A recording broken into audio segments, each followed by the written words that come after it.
सुप्रभात प्यारे छात्रों। हिंदी की ई कक्षा में आप सभी का बहुत-बहुत स्वागत है। आज हिंदी संस्कृत प्रबोधिनी के अंतर्गत 7वां अध्याय वृक्षेषु चैतन्यम विद्यते हम पढ़ने जा रहे हैं। यानी कि वृक्षों में भी चैतन्य अर्थात प्राण विद्यते होते हैं, विद्यमान होते हैं। तो ये आप वैज्ञानिक तरीके से भी सिद्ध हो चुका है। किसके द्वारा हो चुका है? हाँ जी, आप इनका नाम जानते होंगे, कक्षा 6-7 में आपने पढ़ा होगा। डॉक्टर जगदीश चंद्र बसु जी का आपने नाम सुना होगा, जिन्होंने यह सिद्ध किया था कि वृक्षों में भी मनुष्य के समान प्राण होते हैं, वे भी मनुष्य के समान सांस लेते हैं, भोजन करते हैं। उनको भी अब जैसे आप गर्म पानी डाल दें या ठंडा पानी डाल दें तो उस चीज़ का स्पर्श उन्हें मालूम होता है, उन्हें एहसास होता है। तो ये सब चीज़ें वैज्ञानिक तौर पे भी सिद्ध हो चुकी हैं। तो चलिए आज हम इसका अध्ययन करेंगे। सबसे पहले हम इसका पाठ परिचय देख लेते हैं। आज जो पर्यावरण की समस्या है समूचे विश्व में व्याप्त है। हम सभी जानते हैं कि पर्यावरण संशोधन में वृक्षों का अत्यधिक योगदान है। आज पेड़ों को काटने से बचाने एवं वृक्षारोपण पर बल दिया जा रहा है। महाभारत के शांति पर्व के 184वें अध्याय में भारद्वाज ऋषि ने यह पूछा कि पेड़ न तो देखते हैं और न सुनते हैं और न ही गंध यानी कि खुशबू, रस आदि जो हमारी रसना अर्थात जिह्वा जो हमारा काम करती है, तो वही उसका अनुभव रखते हैं, साथ ही स्पर्श भी नहीं जानते हैं, तो उन्हें पंचभौतिक कैसे कहा जा सकता है? जैसे मनुष्य को पंचभौतिक कहा जा सकता है, कहा भी जाता है ना कि मनुष्य के शरीर की जो रचना होती है, वो क्षिति जल पावक गगन समीरा इन पंच तत्वों से मिलकर बनी होती है। तो यहाँ पे जो भरद्वाज ऋषि हैं वो कहते हैं कि वो पंचभौतिक कैसे हो सकते हैं जब वो सुनते भी नहीं, देखते भी नहीं, गंध रस आदि का अनुभव भी नहीं करते हैं, स्पर्श भी नहीं जानते हैं, तो उन्हें पंचभौतिक कैसे कहा जा सकता है? तो इसका जब उत्तर देते हैं भृगु ऋषि, तो उन्हें बताते हैं कि वृक्षों में चेतनता तथा उनके स्पर्श करने, सुनने, देखने, सूंघने के विषय में बताते हैं। अर्थात वृक्षों में संवेदना व जीवन होता है। इसी तथ्य को जगदीश चंद्र बसु ने अपने प्रयोगों द्वारा सिद्ध किया था। अतः मनुष्य मात्र का कर्तव्य है कि वह वृक्षों के प्रति संवेदनापूर्ण आचरण करे। गौरा देवी उत्तराखंड के चमोली जिले में उन्होंने एक क्या किया था? आंदोलन शुरू किया था, जिसका नाम था चिपकू आंदोलन, या उसको हम कहते हैं मैती आंदोलन। तो देखिए, चिपको वुमेन के नाम से भी गौरा देवी को जाना जाता है। ये आपका जीके का भी प्रश्न हो जाता है कि उत्तराखंड की चिपको वुमेन के नाम से किस महिला को जाना जाता है? तो कह रहे हैं कि चिपको आंदोलन या मैती आंदोलन इसी संवेदना की अनुभूति का परिणाम है, अर्थात वृक्षों को अपने समान समझना। इसीलिए कालिदास ने भी प्रायः अपने सभी ग्रंथों में वृक्षों और हरिणों को दत्तक पुत्र का स्थान दिया है। दत्तक पुत्र आप जानते हैं, जिस पुत्र को हम गोद लेते हैं। तो ऐसे ही पुत्र किसे कहा गया है? वृक्षों को। आपने पहले भी सूक्ति पढ़ी होगी कि एक जो वृक्ष होता है वो 10 पुत्र समो वृक्षः, इस प्रकार से एक सूक्ति आपने सुनी होगी कि 10 पुत्रों के समान एक वृक्ष होता है। ऐसा क्यों कहा गया? क्योंकि वह वृक्ष जो है वो 10 पुत्रों के समान लाभ देता है। जितना 10 पुत्र अपने माता पिता को लाभ नहीं देते हैं, उतना एक वृक्ष हमें लाभ देता है। अगर हम एक वृक्ष आज रोप देते हैं तो न जाने कितने समय तक वो आने वाली पीढ़ी को छाया देगा, फल देगा, फूल देगा, वायु देगा, शुद्ध ऑक्सीजन देगा, और उस पर से न जाने कितना कुछ वो चारे वाला वृक्ष होगा तो चारा देगा, लकड़ी देगा, छाया देगा और उसके बिछावन के लिए पत्तियां देगा, है ना? तो इस प्रकार से अनेक लाभ वृक्षों के द्वारा हमें प्राप्त होते हैं।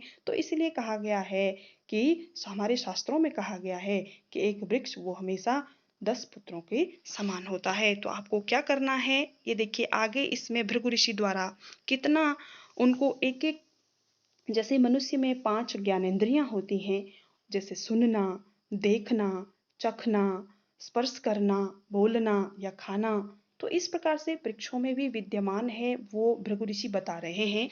तो चलिए हम इनका एक साथ नहीं वाचन करेंगे, हम इनको देख लेते हैं, वाचन भी करेंगे और साथ साथ हम उसका अन्वय और उसका भावार्थ भी जान लेते हैं, ठीक है ना? तो पहला श्लोक है ऊष्मतो म्लायते वर्णस्त्वक् फलं पुष्पम एव च म्लायते शीर्यते चापि स्पर्शः तेनात्र विद्यते। तो यहाँ पे जो पीछे से लिखा हुआ है मो भा शा पर्व, तो ये महाभारत के शांति पर्व से, इसका मतलब ये हो जाता है, ठीक है। और यहाँ पर शब्दार्थ दे रखे हैं, बताने की आवश्यकता नहीं, मैं जैसे जैसे बताती जाऊंगी वैसे वैसे आप लोग इसको अर्थ भी समझते जाएंगे। अन्वय क्या होता है इसके बारे में पहले भी मैं चर्चा कर चुकी हूँ। संस्कृत के जो श्लोक लिखे हुए होते थे पहले, वो छंदोबद्ध हुआ करते थे, किसी न किसी छंद में बद्ध हुआ करते थे। तो उसमें शब्द क्या हो जाते थे, उसके गायन के लिए शब्दों को आगे पीछे कर दिया जाता था। तो जब हम उसका भावार्थ निकालते हैं तो उन शब्दों को हम फिर से, जिसको आप कहते हैं, सही क्रम में लगाते हैं, रीअरेंज करते हैं हमको वापस, ठीक है ना। तो वही अन्वय कहलाता है। तो चलिए देखिए, ऊष्मतो मलायते, ऊष्मतः, ऊष्मतः यानी कि गर्मी से, जिसको हम घर्मतः भी कह सकते हैं। अभी आपके पास ये श्लोक अगर आ जाए और उसमें पूछ लिया जाए कि घर्मतः जो है इसका समानार्थी शब्द बताइए, तो हो जाएगा ऊष्मतः। और एक चीज मैं आपको इससे पहले बता देना चाहती हूँ कि यह पाठ आपके लिए परीक्षा की दृष्टि से बहुत ही महत्वपूर्ण है। 4 नंबर का तो इसमें से आएगा ही आएगा। एक ये भी आपसे पूछा जा सकता है कि 6 नंबर में एक श्लोक लिखिए। तो श्लोक चूंकि आपने नीति वचनानी जो फर्स्ट वाला है उससे कर लिया होगा, फिर भी इसमें से भी कई सरल सरल श्लोक हैं, उसको भी आप याद कर सकते हैं, उसका अर्थ भी लिख सकते हैं, क्योंकि वहां पे अनुवाद भी लिखना होता है। और कई बार शर्त ये हो जाती है कि जो पेपर में आया हुआ है उसे ना लिखें, तो इसलिए आपको कम से कम 2-3 श्लोकों को याद करना होगा।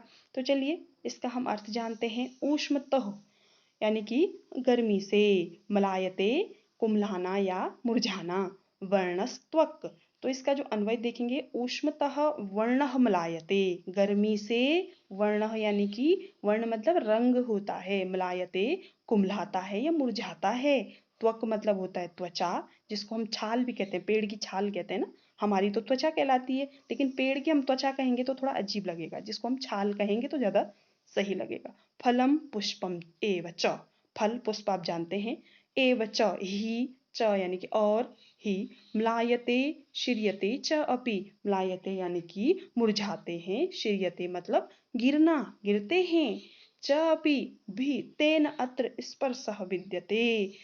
तो इसका अर्थ जानिए कि गर्मी से रंग क्या होता है, मुरझाता है। किसका, किसका रंग मुरझाता है, त्वक त्वचा का, फलम फल का, पुष्पम पुष्प का।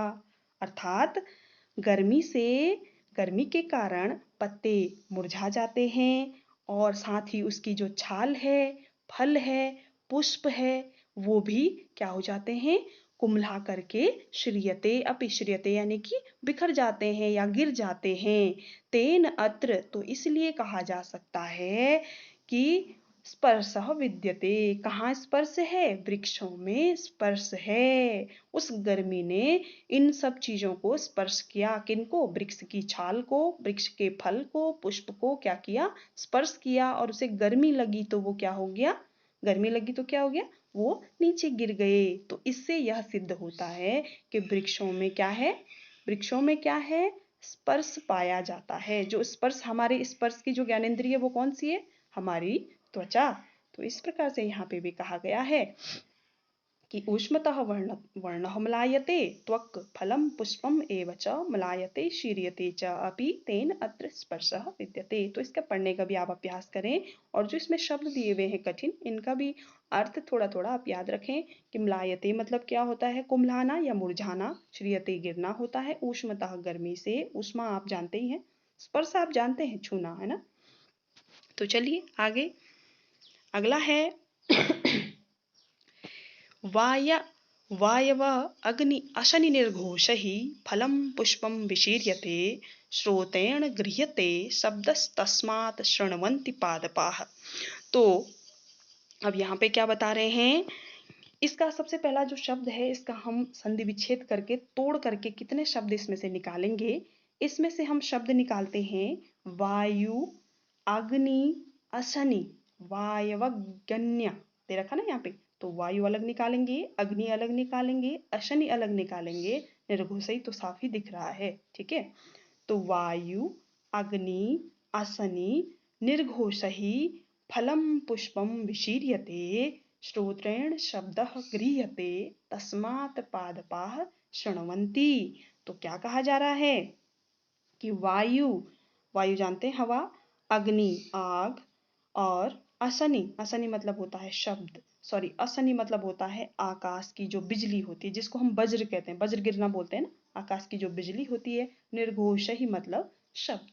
फलम पुष्पम विशीर्यते, इनके शब्दों से जब हवा चलती है या जंगल में क्या लग जाती है, आग लग जाती है या वज्र गिरता है, तो इनके कठोर शब्दों से क्या हो जाता है, फलम पुष्पम विशीर्यते, फल और पुष्प क्या हो जाते हैं, विशीर्यते। अभी आपने ऊपर शीर्यते सुना ना, तो यहाँ पे विशीर्यते भी वही अर्थ दे रहा है, अर्थात वे टूट जाते हैं। कौन, फल और पुष्प टूट जाते हैं। तो क्यों टूट जाते हैं, इससे क्या सिद्ध होता है, देखिए, श्रोत्रेण शब्दः गृह्यते।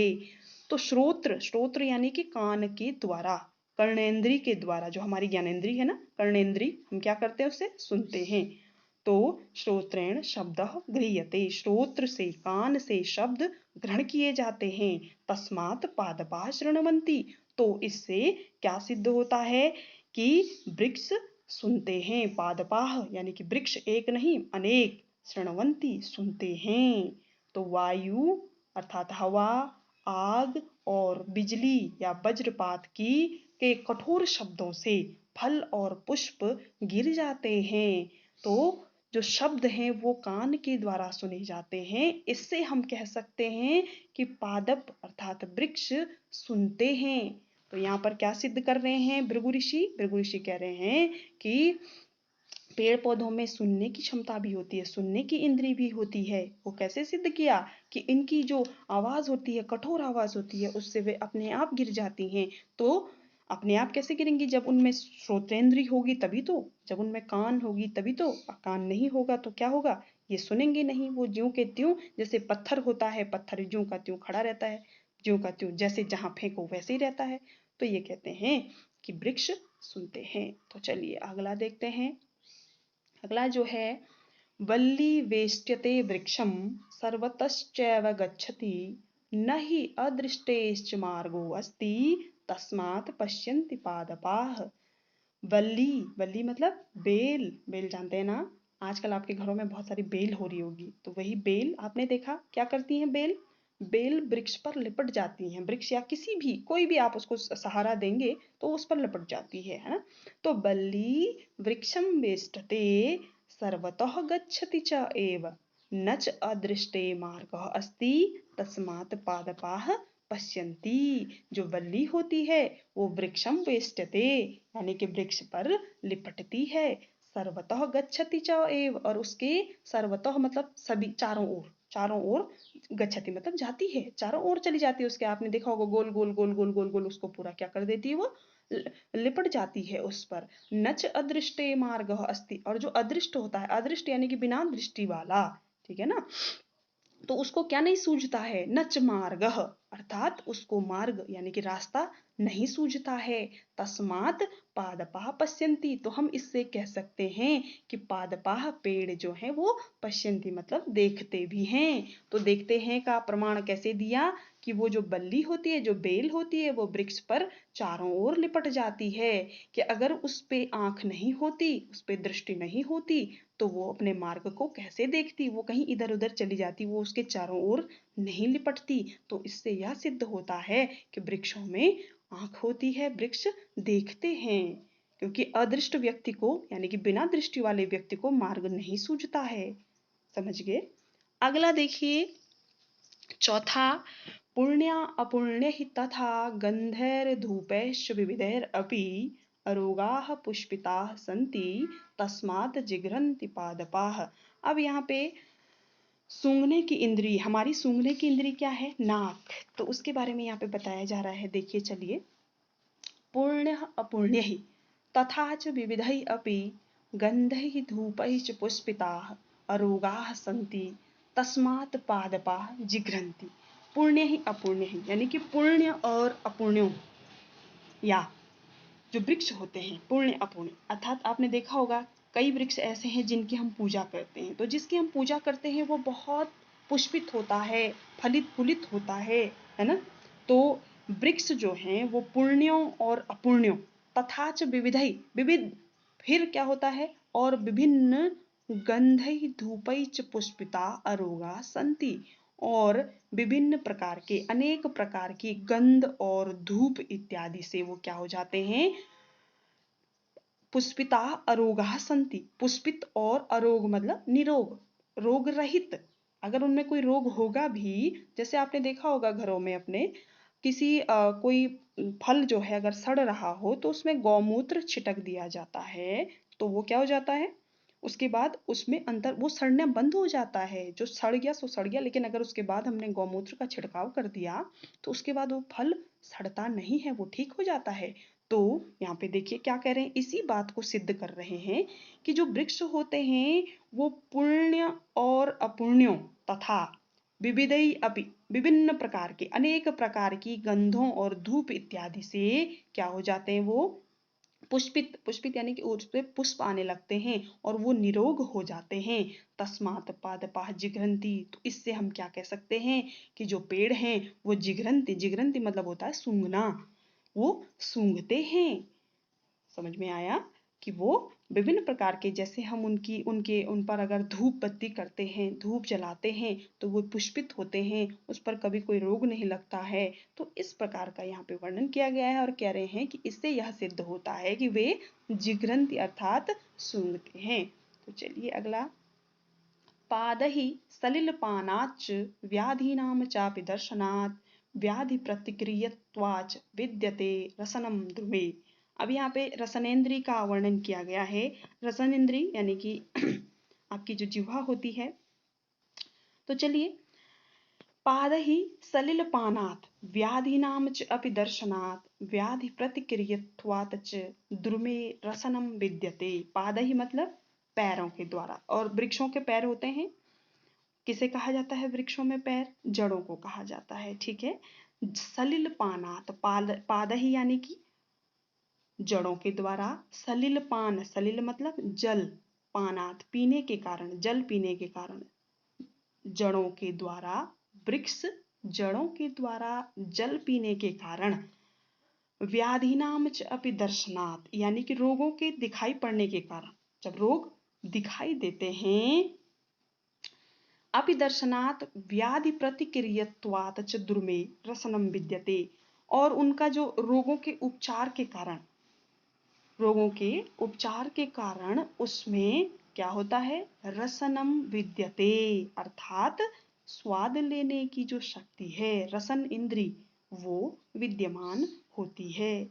कहने का तात्पर्य क्या है कि जो वृक्षाः पादहि अर्थात पैरों के द्वारा यानी कि जड़ों के द्वारा जलस्य पानम कुर्वन्ति, जल का पान करती हैं, जल को ग्रहण करती हैं, तेषु अपि व्याधीनाम दर्शनम भवति, उससे क्या होता है, व्याधियों के, रोगों के दर्शन होते हैं। तदा तेषां मूले औषधम पातित्वा, आपने देखा होगा यदि हम उसके जड़ में गंदा जल डाल दें, गंदा अगर आप फिनाइल डाल दीजिए तो क्या हो जाएगा, पौधा मुरझा जाएगा, और अगर आप उसकी जगह पे औषधि डाल देंगे तो वो क्या हो जाता है, उसके बाद उसकी बीमारी हट जाती है। तो इसी चीज को कह रहे हैं कि उसकी जड़ में क्या, अगर आप औषधम पातित्वा तेसाम चिकित्सा क्रियते, औषधि को डाल करके उनकी चिकित्सा करते हो, उनका उपचार करते हो, तो तस्मात् ज्ञायते, तो उससे यह हमें विदित होता है कि यत दुर्मे यानी कि दुर्म अर्थात वृक्ष में रसेनेन्द्रियम विद्यते, रसन इंद्रिय विद्यमान है, अर्थात जिह्वा विद्यमान है, रस लेने की क्षमता उनमें है। जैसे हम रस लेते हैं, कड़वा होगा तो हम उसे त्याग देंगे, है ना, कोई गंदी चीज खा लेंगे तो हम पे रोगों के जो लक्षण है वो दिखाई देने लगेंगे, और उसके बाद हम औषधि का पान करेंगे तो हम ठीक भी हो जाते हैं। तो इसी प्रकार से वृक्ष भी औषधि पान करने पर ठीक हो जाते हैं, और उस पर कोई गंदगी गंदा जल उसने सोख लिया हो तो उससे उसमें व्याधि के दर्शन भी होते हैं। तो चलिए अगला देखते हैं, वक्त्रेणोत्पलनालेन यथोर्ध्वं जलम् आददेत् तथा पवन संयुक्त पादहि पिबति पादपः।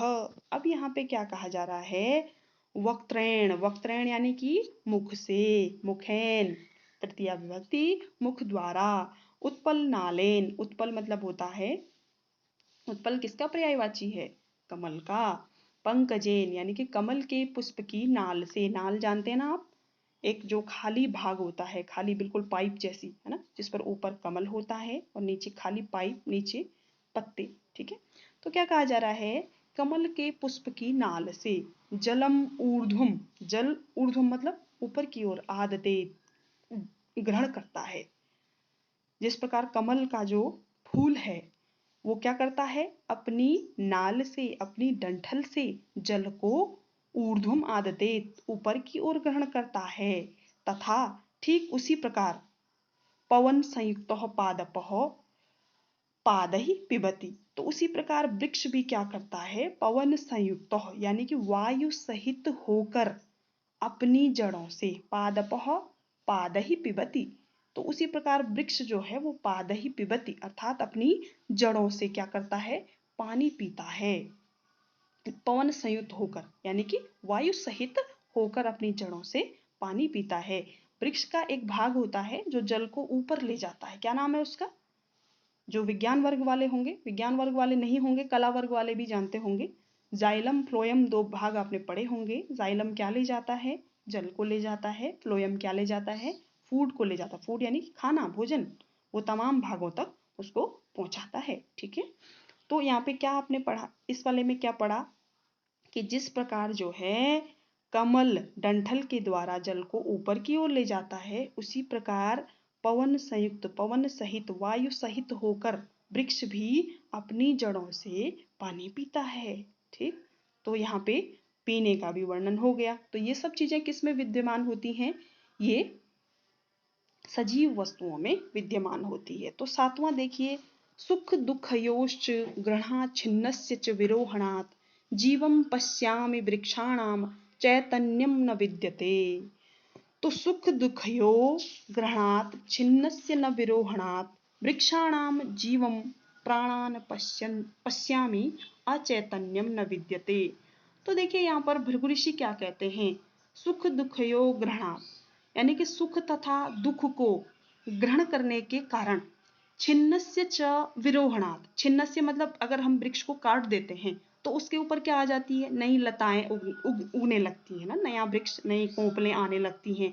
तो ये इसी प्रकार से कह रहे हैं, सुख और दुख को ग्रहण करने के कारण, कटे हुए वृक्ष के फिर से उगने के कारण, वृक्षाणाम जीवम पश्यामि, मैं भृगु ऋषि वृक्षों में जीवन की विद्यमानता को क्या करता हूं? मानता हूं। अचैतन्यम न विद्यते, इसलिए उनमें अचैतन्य का अभाव है, अर्थात चेतनता है। अचैतन्य का अभाव यानी कि वो निर्जीव नहीं है, वो क्या है? वो सजीव हैं। तो यहाँ पे भृगु ऋषि ने इस बात का प्रमाण दिया है कि एक बार काट देते हैं तो फिर से वहीं से नई कोपल उग आती है, वो सुख दुख का अनुभव करते हैं। आपने देखा होगा किसी वृक्ष को आप काटते हैं तो उसमें से पानी जैसा कुछ निकलता है। कई बार हम कह देते हैं कि ये वृक्ष रो रहा है क्योंकि उसके कल को हम काट रहे हैं। ठीक है ना, तो चलिए अगला, तेन तज्जलम आदत्तम जरयत अग्निमारुतौ आहार परिणामाच स्नेहो वृद्धिश्च जायते। तेन आदत्तम, तेन आदत्तम तज्जलम अग्निमारुतो जरयति आहार परिणामात् च स्नेहः वृद्धि च जायते। तेन आदत्तम, आदत्तम यानी कि ग्रहण या अनुभव करना, अनुभव करना। वृक्षों द्वारा क्या किया जाता है? जल को, तत्जलम, उस जल को क्या किया जाता है? ग्रहण किया जाता है। आपने देखा होगा, मैंने अभी आपको बताया कि जाइलम क्या ले जाता है? ऊपरी भागों तक जल को ले जाता है, और किसकी उपस्थिति में वहां भोजन बनता है? आपने फोटोसिंथेसिस, प्रकाश संश्लेषण की क्रिया से आप लोग विदित होंगे, है ना। तो प्रकाश संश्लेषण में किन किन चीजों की उपस्थिति चाहिए? अग्नि, मारुतो और जल। अग्नि क्या है? सूर्य का प्रकाश, और मारुत क्या है? वायु, और जल क्या है? जल तो आप जानते ही हैं। तो इससे क्या होता है? इससे वे अपने भोजन को पचाते हैं, और भोजन पच जाने के कारण इनमें क्या होती है? आहार परिणामात यानी कि भोजन के पच जाने से च स्नेह वृद्धि च जायते। तो इनमें क्या होती है? स्नेह यानी कि स्निग्धा यानी कि वृद्धि, वृक्ष बढ़ने लगता है। जायते, वृद्धि उत्पन्न होती है। किसमें? वृक्षों में, जब वे जल, अग्नि और वायु की, अग्नि आप आग से नहीं लेंगे, आग यानी कि सूर्य के प्रकाश से यहाँ पे तात्पर्य है कि इनकी उपस्थिति में वृक्ष अपना भोजन क्या करता है? पचाता है, और इसके पश्चात उसमें वृद्धि होती है। आपने देखा होगा किसी वृक्ष को हम, किसी पौधे को हम अंधेरे कोने में रख देंगे, न वायु होगी न सूर्य का प्रकाश होगा, तो वो अच्छे से वृद्धि नहीं कर पाएगा। तो यहाँ पे ये सिद्ध किया गया है। अगला देखिए, जंगमानाम च सर्वेषां शरीरे पंच धातवः प्रत्येकशः प्रविद्यन्ते यह शरीरम विचेष्टते।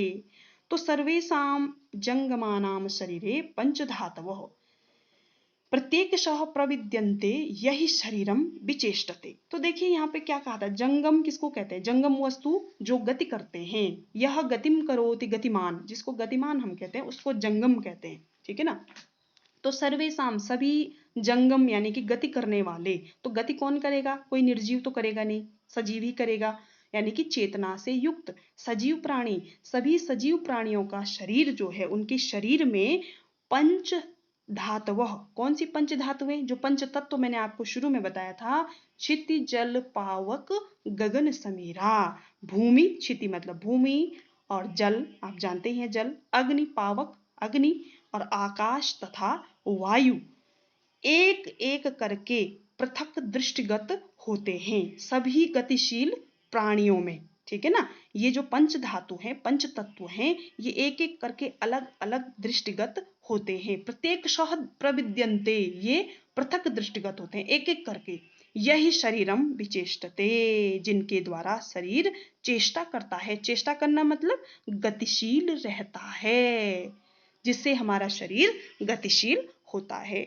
तो ये था आपका वृक्षेषु चैतन्यम विद्यते। इसका आप अच्छे से अध्ययन करेंगे। एक बार समझ में ना आए तो इसको आप 2 बार सुनेंगे। इसके प्रश्नोत्तर आप इसकी डिस्क्रिप्शन में मैं इसका लिंक आपको दूंगी। धन्यवाद।